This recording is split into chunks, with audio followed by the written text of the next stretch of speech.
Subscribe کیجیے ہمارے channel کو اور بیل آئیکن کو دبائیے۔ السلام علیکم ورحمۃ اللہ وبرکاتہ۔ بسم اللہ الرحمن الرحیم۔ 3 دن۔ ایک بزرگ فرمایا کرتے تھے کہ دن 3 طرح کے ہوتے ہیں۔ ایک وہ دن جو گزر چکا، وہ ہاتھوں سے نکل گیا۔ ایک وہ دن جو آگے آئے گا، یعنی کل، پتہ نہیں وہ آئے یا اس سے پہلے معاملہ کچھ اور بن جائے گا۔ ایک آج کا دن یہ ہمارے ہاتھوں میں ہے۔ چنانچہ فرماتے ہیں کہ اے انسان، نہ گزشتہ کل پر بھروسہ کرنا، نہ آئندہ کل کی امید رکھنا۔ تیرے ہاتھوں میں آج کا دن ہے، تو چاہیے تو اسی دن میں اللہ کو راضی کر لے۔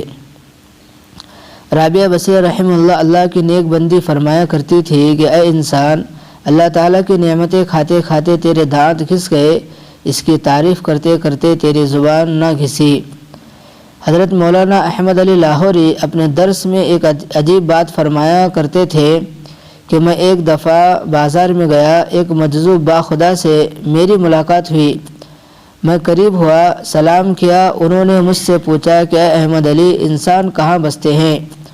میں نے بازار میں کھڑے ہوئے لوگوں کی طرف اشارہ کیا اور کہا، حضرت یہ سب انسان ہی تو ہیں۔ میری بات سن کر انہوں نے لوگوں پر ایک عجیب سی نظر ڈالی اور کہا، اچھا یہ سب انسان ہیں؟ ان کی توجہ کا اثر مجھ پر ایسا ہوا کہ میں نے دیکھا تو مجھے بازار میں کتے، بلے، خنزیر چلتے ہوئے نظر آئے۔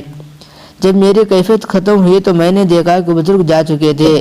من کان للہ کان اللہ لہ، جو اللہ رب العزت کا بن جاتا ہے پھر اللہ تعالیٰ اس کے ہو جاتے ہیں۔ اللہ تعالیٰ کے ستاری، یہ تو اللہ تعالیٰ کی رحمت اور اس کی مہربانی ہے کہ ہم اپنی مرضی کی زندگی گزارتے ہیں، پھر بھی دنیا ہماری تعریفیں کرتی ہے۔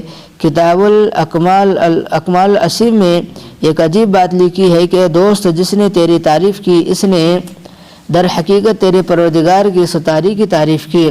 مطلب یہ ہے کہ اللہ رب العزت نے تیرے گناہوں کو ڈھانپا ہوا ہے، تیرے گناہ لوگوں کی نظر سے اوجھل ہے، اس لیے لوگ تیری تعریف کرتے ہیں۔ جو تیری تعریف کر رہا ہے در حقیقت وہ تیرے پروردگار کی تعریف کر رہا ہے جس نے تجھے چھپایا ہوا ہے۔